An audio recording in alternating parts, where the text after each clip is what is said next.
In parts of Cobb County, Paulding, Carroll, and into Douglas County. This is sliding through the north side of the metro now, so the rain beginning in Kennesaw, Marietta, Smyrna, pushing in towards Sandy Springs, Dunwoody, Roswell, Alpharetta here in the next 15 to 20 minutes, skirting by really the north side. Not really looking for much rain on the south side down at the airport, but look at this back into Alabama. We are seeing this line come together now, and that's pushing towards North Georgia for the late morning and into the afternoon. A couple lightning strikes. That's going to be right along St. Clair County over in Alabama, but then also back down towards Tuscaloosa, and that's going to push towards the south side of our area. Live look over the bends. A temperature in Atlanta of 57.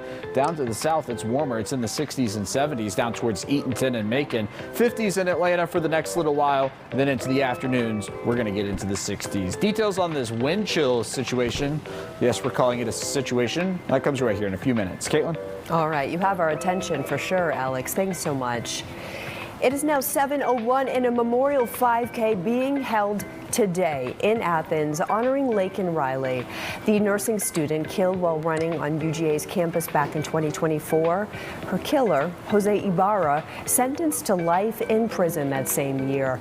And Good Day's Kim Leffler has followed her story from the very beginning, joining us with more on what to expect this morning. Kim, good morning.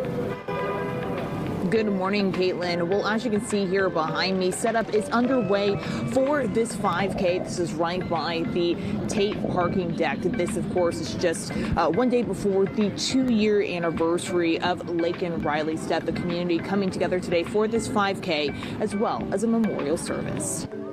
Laken Riley was last seen running on UGA's campus the morning of February 22nd, 2024. Her roommates called 911 when she never returned home. Police found her body hours later in a wooded area near Lake Herrick.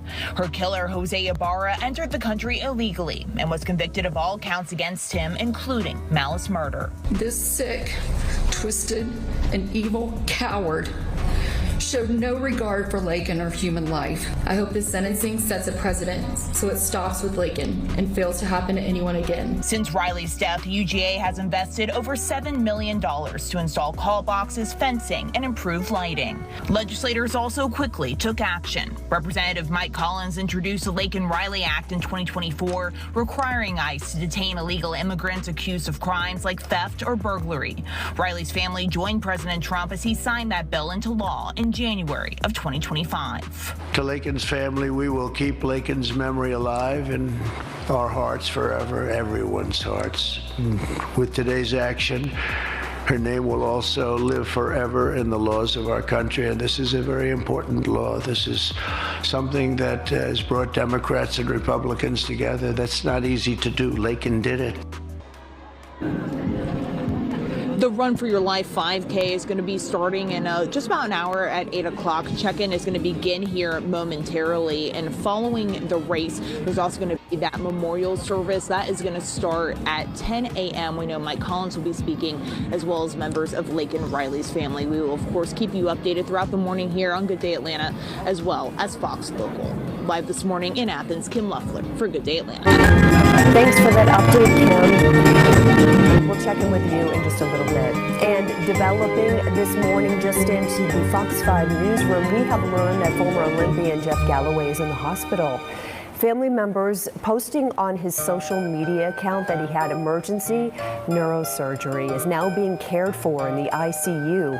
Now, over decades, millions of runners and walkers have read his books, attended his running school, joined his training process. He's been here on Good Day Atlanta so many times.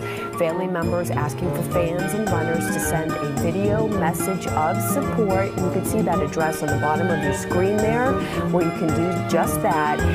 Tribute.co/Jeff Galloway. Wishing him, his recovery team, well this morning. A cold case more than 8 years old finally coming to a close. The Paulding County Sheriff's Office says Heather Turner's death was not a homicide, but a suicide. Heather's DNA was recovered and identified on the trigger guard. It was the only DNA recovered off the gun. Heather Turner's hands tested positive for gunshot residue. The results of Andy's test, the GSR test, was negative. The travel pattern of the bullet, the close contact are both consistent with a self-inflicted gunshot wound. And you heard the investigator mentioning Andy, Heather Turner's husband, who found her inside her home in Paulding County back in 2017. She'd been shot in the head, leading to a whole lot of speculation and rumors. But as you heard, her death ruled suicide. Prosecutors introducing several pieces of chilling evidence during yesterday's ceremony in the murder trial of Colin Gray. He is the father of the accused Appalachia High School shooter, Colt Gray. Testimony started with GBI Special Agent Heather Lashley. Lashley tasked with processing the Gray home on the day of the shooting. Her testimony provided the jury with a first-hand look at the household through crime scene photos. She said she found a cluster of photos of convicted school shooter Nicholas Cruz, the man behind the Parkland High School shooting, along with a weapon. I found a shotgun in the house as well as multiple boxes of shotgun shells, so yes, those would match. And I also found multiple different calibers of rifle ammunition. Colin's mom-in-law also testified to the family dynamics, says she saw the accused shooter keep the weapon in his room. Court is expected to resume Monday, and Colt's mother is expected to take the stand. Prosecutors told the judge they hope to rest their case next week.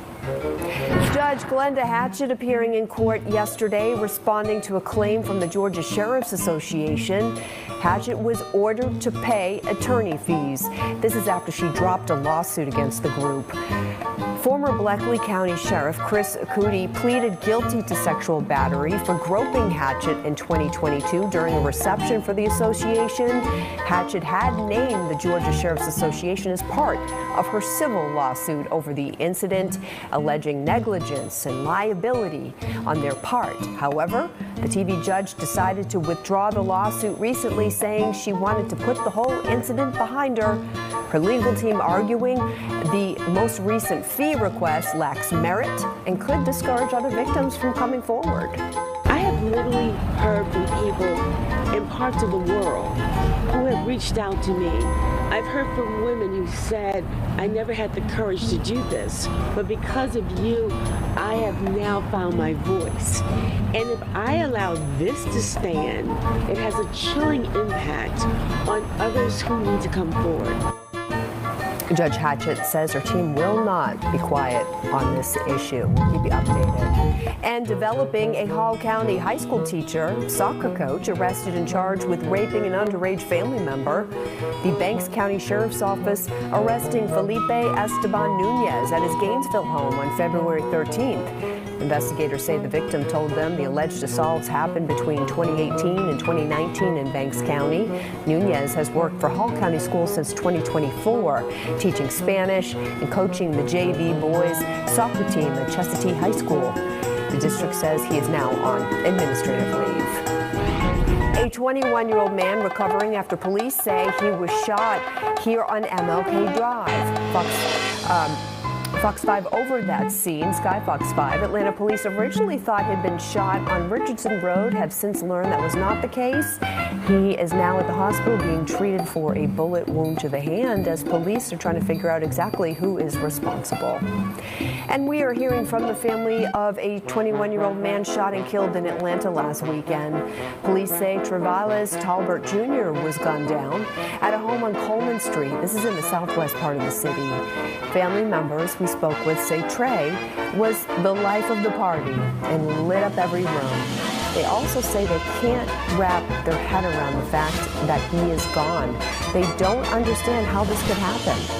I'm in total disbelief and I'm still in shock with so many emotions at the fact that somebody would just gun down my son that was so full of life, that was sweet, nice, compassionate.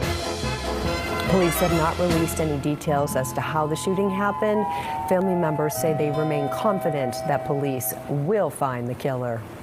And an update now, in a murder investigation out of Woodstock, police say they've arrested 18-year-old Prince Philip Raleigh in connection to the death of another 18-year-old, Matthew Milner. Milner was shot and killed back at the end of January at the Riverstock Apartments off of Arnold Mill Road.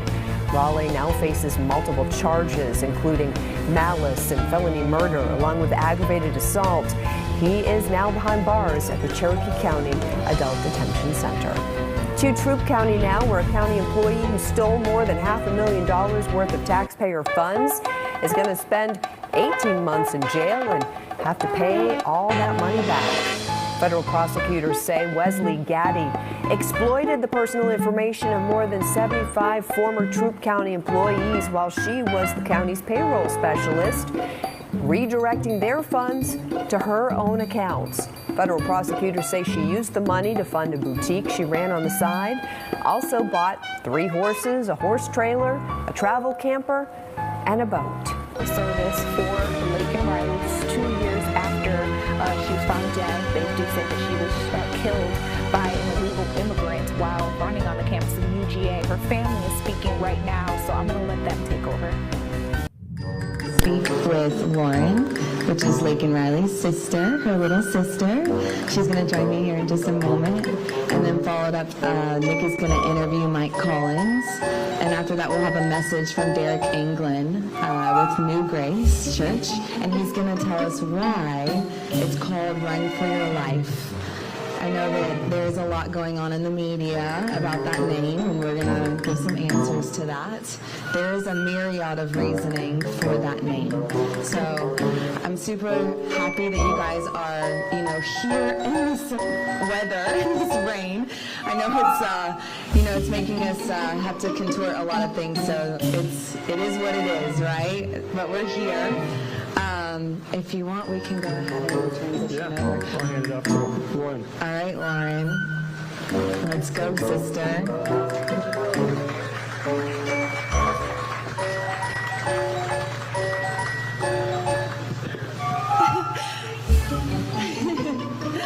Yeah, can we get another round of applause for Lauren? You want to sit? Or just, I think I might just stand. Yeah. Let's do it. Okay. All right. I usually go off the cuff, but I'm going off the cuff, so let's see how it goes. One of us has to stay on track, I think. Might be crazy. We'll see how it goes. Real quick, just a little background. At the beginning of this year, the reason that this happened is, I felt God's heart for their family and everything that they've been going through. And I reached out to the Laken Hope Foundation, asked them, hey, do you guys have anything coming up for this memorial? And Lauren called me, and she was like, I was just talking to my dad about this. I would love to do something. I think this is a God thing. And so after we had this conversation, we met for coffee. And it was only 5 weeks ago that all of this started getting planned, just so you guys know. And so we'll go right into learning a little bit about your process, Lauren. So here's some questions that we came up with for you guys, just to get to know a bit more about her and her family. So, Lauren, what was it like growing up with your older sister, Laken? First, hi guys, thank you so much for coming. This is great, and I'm so happy that everyone has been here. I'm Lauren, if we haven't met, and I had the privilege